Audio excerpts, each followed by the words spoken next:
120 men and 30 women were selected, and now it's the turn of the men to come down this very tricky course that we've already seen the women on the course. And you may remember, as we watch now, the first men go down Fabrice Taillefer, that in fact the scores are 153 points each between Regina Stiefel and Giovanni Bonazzi. Bonazzi ran out the winner of the series because she won the final round we've just been looking at. That's why the 153 was equal, just to put the score straight in case you said, hey, they got equal points. That's the reason that she headed the cup at the end. Fabrice Taillefer on his way down now. This is going to be his first time to score, by the way. He's not been featuring in any of the earlier rounds at all. He's coming down very quickly indeed. And this is looking good. Look at that style. Whoa, back wheel skid, foot out. Extremely quick riding here by this fella. Well,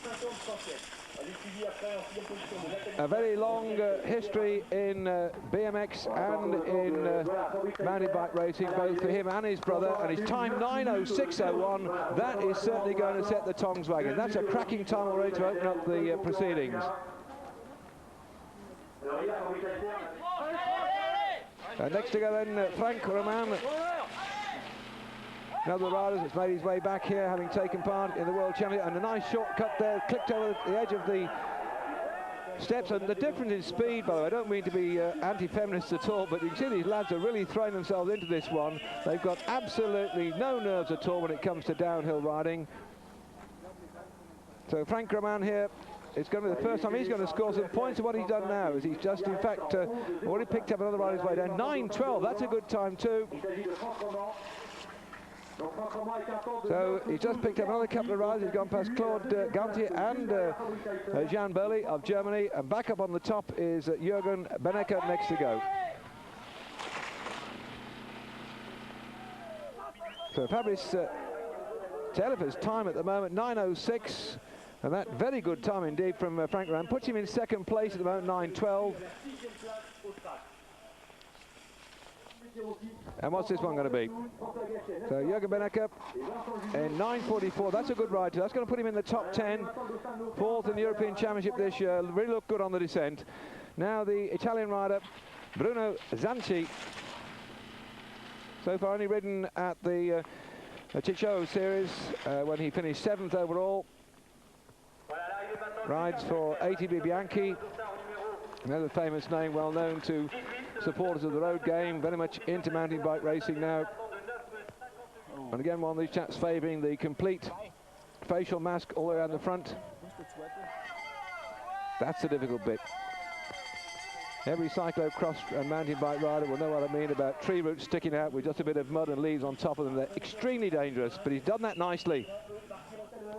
Bruno Zanchi coming in then, fine flying over the line, and 9:22 it is. That's certainly going to keep him up in the top half dozen at the moment as we go back up the hill then to number 16, and that's Nicolas Voulos of France. A very quick start.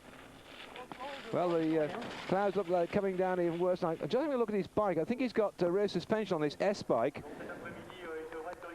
Certainly front suspension. Some of the S bikes have got a back suspension, but it's locked underneath the seat pin. You can hardly see it. In fact, that bike is designed by the son of Ansley Quayle, the actor. And it's aluminium frame, a box section. It's quite a light and an interesting sort of bicycle. What's he done for time, though? 9:47.47. Well, that's certainly going to be good enough to keep him just in or around the top 10. Well, the brother of Fabrice, this is Christian Taillefer. I say both of them been around for some time. This one comes from Apt, actually, lives near Lyon now. 6 seasons he's been riding in BMX, 5 in mountain biking, triple champion of France here, and look at the way he's going. Well, certainly the crowd enjoyed that one, and that just shows you, as an ex-BMX rider, how he has learned to handle a bike from quite an early age. Just 21 years of age now. And been racing for 11 of those 21 years. 10 years of skill in this man coming down this mountain. Well, his brother's the best time to beat so far, 9:06. What's he going to do this time down? Hasn't done so well in the downhill. He's had a 16th and a 12th place at Capron and Il Ciccio. third in the World Championship, so we're getting a good look at the bronze medalist of the world. 7th in the European Championship. Has he beaten his brother? No, 9:24.98. That's going to keep him in the top 10, probably about 6th or 7th, I think, but a lot more riders yet to come. So Cyril Vitalien from France only scored a couple of points in Capron, so he's new to this as well. A lot of French riders we haven't seen have come to La Bourboule, this great ski station. And the crowd from France urging, well, look at his bike bouncing, look at that, beautiful control. Using the clipless pedals so he can just clamp his feet onto the pedals, then push them back on again. Front wheel flying all over the place. And in fact, he's just taken a slightly wrong line that'll cost him at least a second and a half.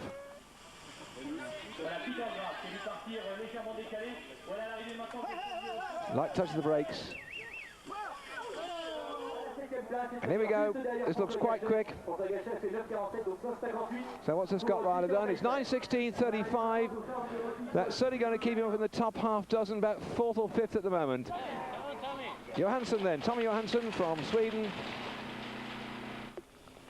He was second, if you watched our programme, the coverage of the Grundig Downhill Cup at Lillehammer, when the conditions were considerably better than this one. 9th in Capron, 10th in Il-Chachot, and right now descending carefully. Remember, it's the best 2 placings plus the final that will decide the overall Grundig this year. That's different, scooting it away. Come all the way down then from Norway.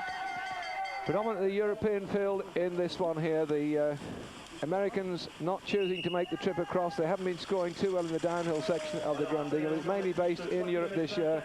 One can see why they haven't chosen to do it, but I wonder if they're going to get involved next year when we have this World Series. And what's he doing? 9:16.12. Well, that's a good one, because that puts him now in 3rd spot behind Fabrice Taillefer and Frank Raman. So that's a 3rd spot so far on the times. Jürgen Sprich. Well, this fellow's pretty quick too, and in fact, if he does a good ride here, he could be up there in the top half dozen, or certainly top 3, because he got a 2nd place at Capron.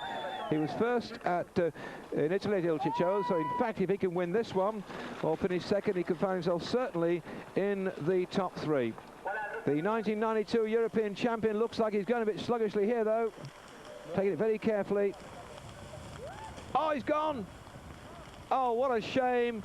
European champion or not, he got completely the wrong line there. That's going to lose him several seconds, I'd have thought. And he just can't afford to lose anything at the moment. It's so tightly balanced. He's gone again. He's lost all his confidence.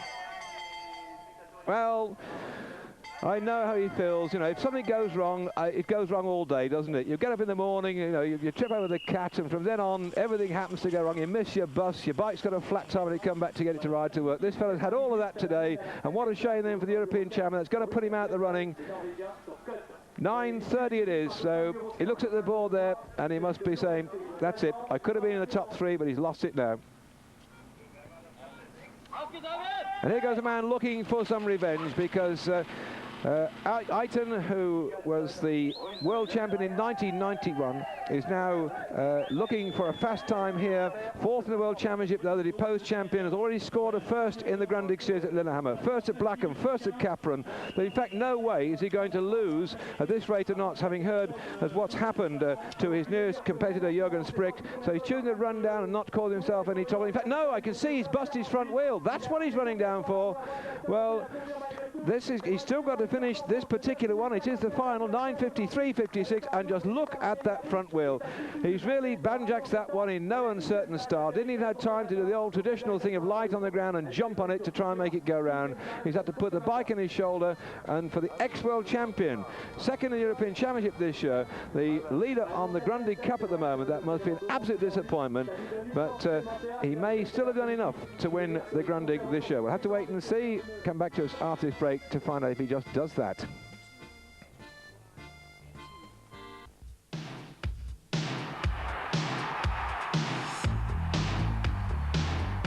In France for the final round of the Grundig Super Cup Downhill Series. I can tell you that Peter Roberts, the British rider, was 50th in 12:11 on the times we got so far. Nick Craig, 43rd, 11:23. And the best ride, Jason McCroy, at the moment, 32nd, 10:43. So for the British followers of Eurosport, those are the Brits. In fact, Nicky Craig, I'm quite sure, looking forward to the cyclo-cross season now, and not so much downhill like we're seeing here right now. So on his way down then, Andrew Shando from, sorry, no, it's Heidel. Whoa, he's gone!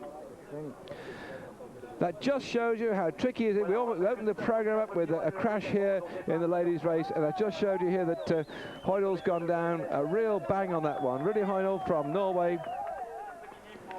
His sister's also a mountain bike racer. And again, you can see now, once you come off, you lose that little bit of rhythm and edge. So I think he's going to be well, he'll be lucky to get inside the top 20 at this rate. Third at Lillehammer, third at Il Chachio, and right now he could have done with certainly ending up in second or third place today, but he's lost it, and he's gone again. Well, we've seen it before. Once you've gone a box of tricks, you might as well stick the bike in your shoulder and come down and wait for the next run, because there's no doubt about it, all the sort of oomph goes out of your riding.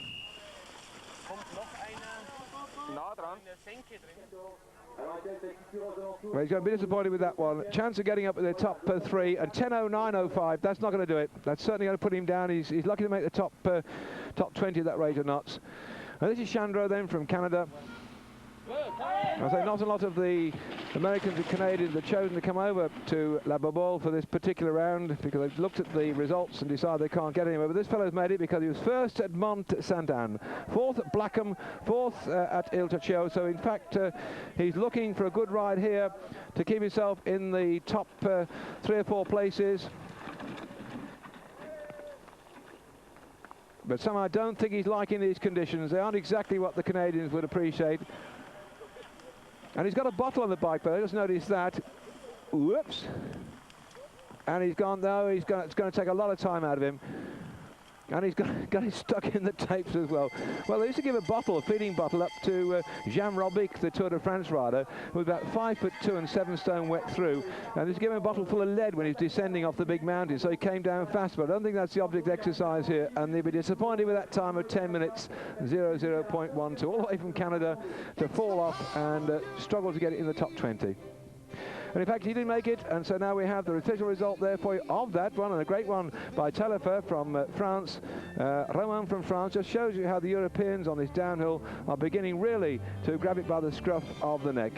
And in the overall classification, though, Eitan, who had already got 3 first places, runs out the winner of the 1992 series ahead of Jürgen Sprick. You can see the rest of the results up there. Chandra, despite that crash which put him in 16th place, did manage to finish up there just on the leaderboard.